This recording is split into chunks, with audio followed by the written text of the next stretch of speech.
Hello and welcome to Drift TV. I'm your host Jesse McDonald and it's an absolute pleasure to have your company. I'll be with you over the course of the show.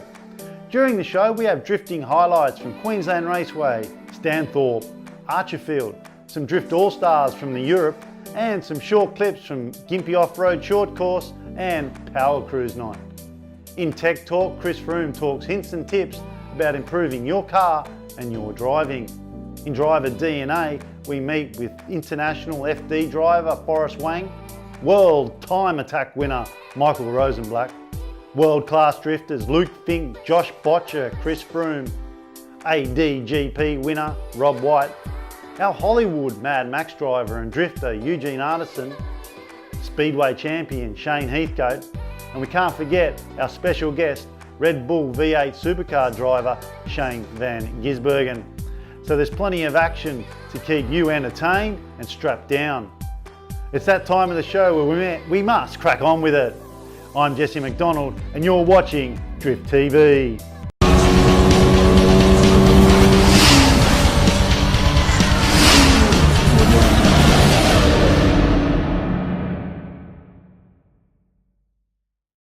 I don't think I've ever been, the way I pushed hard more than normal, I don't think I was ever as focused and motivated and driven since 2012. I think, I try to be, but, that was a real bracket for me, breaking out of just doing local stuff. And that was my first year in doing the national stuff. And when we got to Tasmania that first round, I didn't know where I was going to be. We'd done a trial round at Queensland the year before, but we didn't have much success. So to go and really throw it all down and say, right, we're going to commit to this national series against, what I looked up to as the top drivers in the country, and to go in there and we come second the first event, and it was just basically all year a battle between Luke Fink and I, who was, one of the top drivers, I feel, in the world, more than just Australia. He does a lot overseas and was very successful overseas. So for him and I to be both battling out all year, it was certainly, it was a bit surreal, because I didn't expect to be, that good straight away on the national circuit, So yeah. Memorable moments in drifting. It's funny, most of the most fun and most memorable moments weren't actually in the car. It's always been in the trips to and from the events, or the nights when we go out and have a few drinks at Tamworth, and and back in those days, or we used to have good nights with all the boys. Because it's the one thing for me in drifting is that some of my best friends I've made out of the sport. But on track, and as far as learning, getting in the top 16 a few times with ADGP, and going up and giving some of the big players a bit of a push and surprising them sometimes, but it's been a long road, but we're getting there. Memorable moments, probably one of the most memorable moments. Obviously, winning the championship's a huge thing, but in 2013, I managed to beat Frederick Arsbo in this car, but when it had a SR20 in it, had about 500 horsepower, and he had a 86 with a NASCAR motor in it, and that was in Australia. I got to take home a carbon fibre trophy from Formula Drift, came third, so that was probably one of the most memorable moments in drifting. Winning the championship, just a Queensland New South Wales Championship Race Lines Stadium Drift Championship back in 2010. That was a big kick for me in my career, and that actually gave me some overseas opportunities doing that.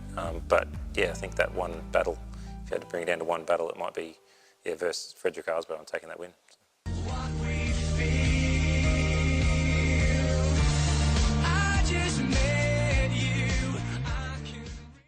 You're watching Drift TV.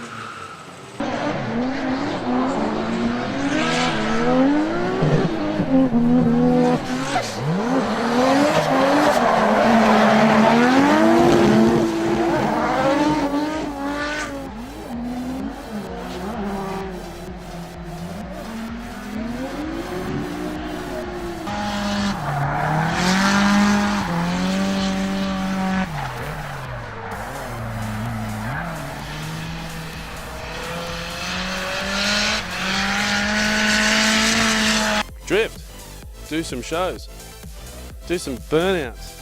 What do I do in my hands?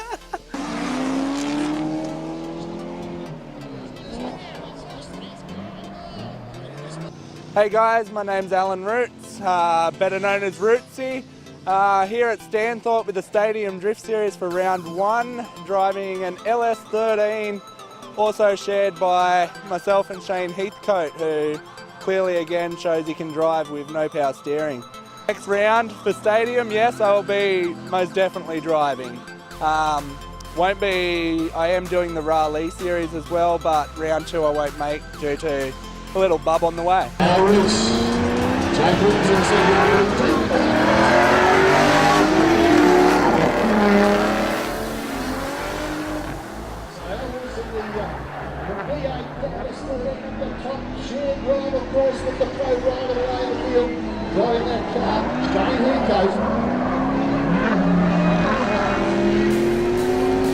So Jake Williams.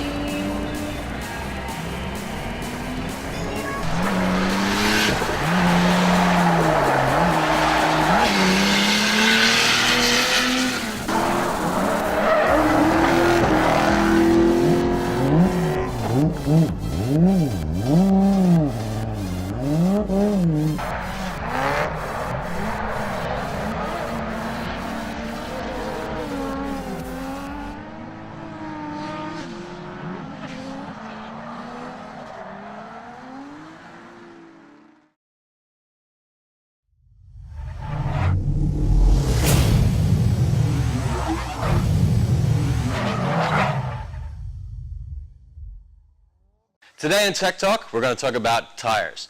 This is something drifters nearly live and breathe every day, is what tire they're going to use for when they go drifting.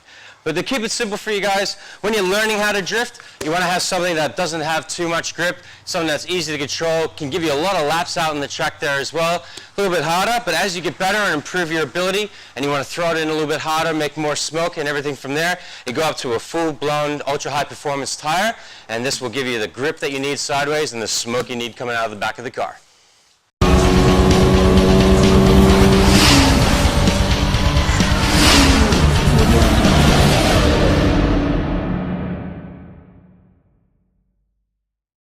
Memorable moments. I used to do Drift Australia back in the day when that was all up and running, and that was the national series, so I used to drive my 180 then.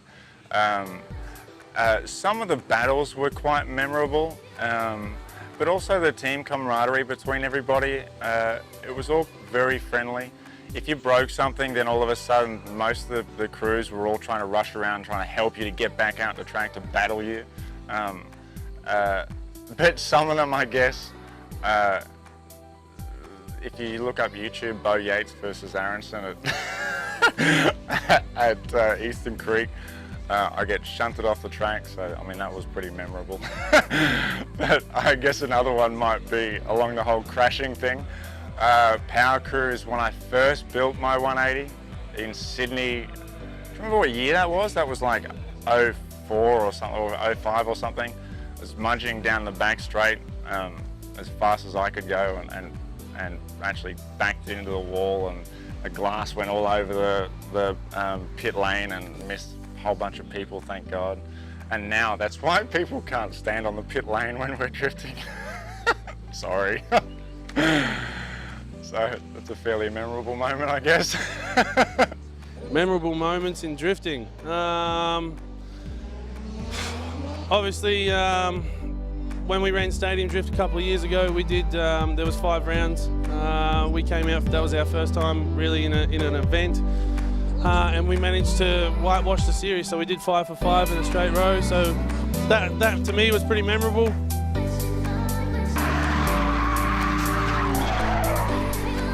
memorable moments? To me, like, the demo events were the most fun. I mean, we've got to travel to different countries. We got to go to Ireland, Curacao, Japan.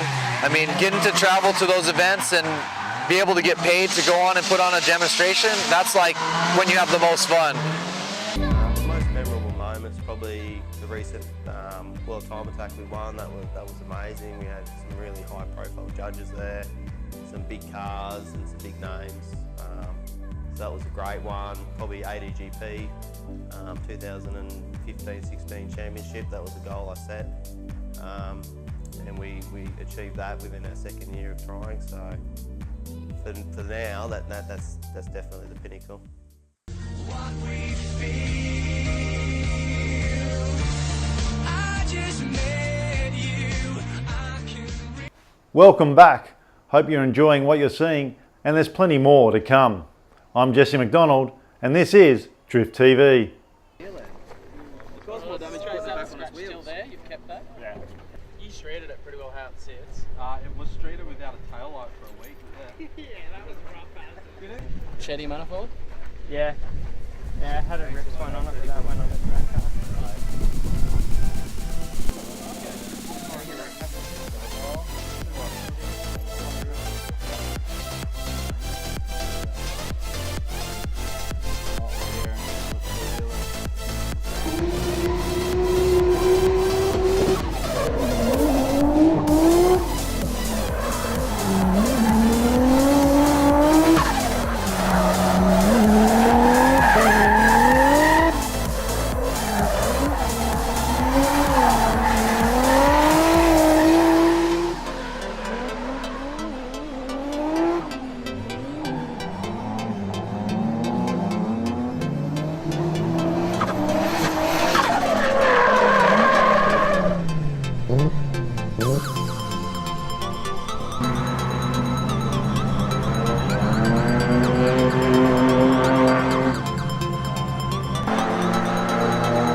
You're watching Drift TV.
So, how you get involved in Formula Drift is, if you're out there in the States drifting, Formula Drift, it would be like the highest tier of drifting probably in the world, and it's the most recognized. So, if you want to be, you know, in competitive drifting, that's where you want to be. So, you go through Pro-Am.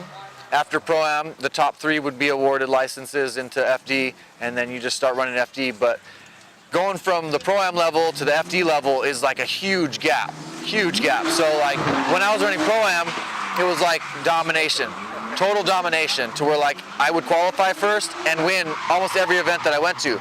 And then when I got into FD, you're going up against the likes of Chris Forsberg and Von Gittin, and these guys have huge budgets, huge crews, and their programs are dialed in. So you're going up against like factory teams that have like way more experience, way more money, and better cars, better setups, more knowledge. So you struggle to compete against those kind of guys. So I went, my first season FD, I finished 16 overall, which is not bad for like a first season of doing FD. And I learned a lot from that. And then the year after that, we went up to 5th position overall. And every year, you know, we learned and we worked on our car and worked on our program, and it's definitely a challenge. I mean, you're out there in a highly competitive stage, and these guys, like I said, they got huge budgets and lots of people getting paid money to figure out what works the best. What was your budget like? Our budget's shoestring, I guess they'd call it, so would be on the lower end, but we still managed to make it happen, you know.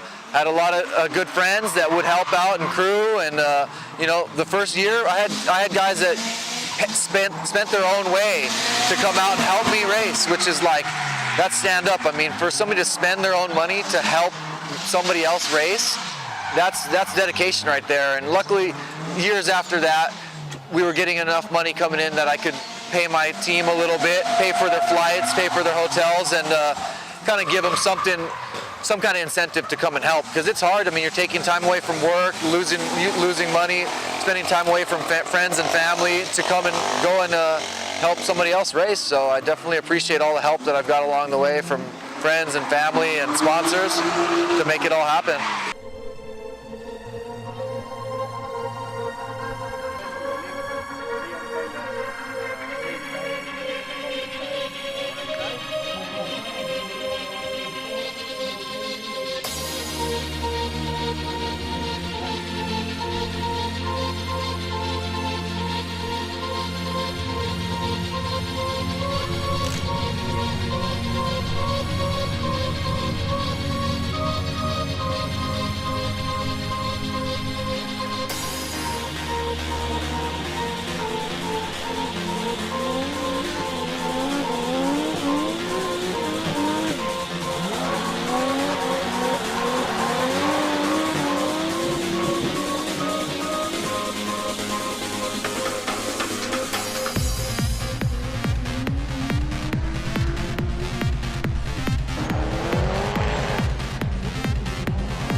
You're watching Drift TV.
Welcome back, and it's that time of the show again where we say goodbye. And remember to visit www.drifttv.com.au. Have a look around our site where we have highlights of drifting, and as well visit our shop where we have t-shirts and some caps you can get and style out. Well, that's all we have for you tonight. It was a pleasure having your company. I'm Jesse McDonald, and this is Drift TV.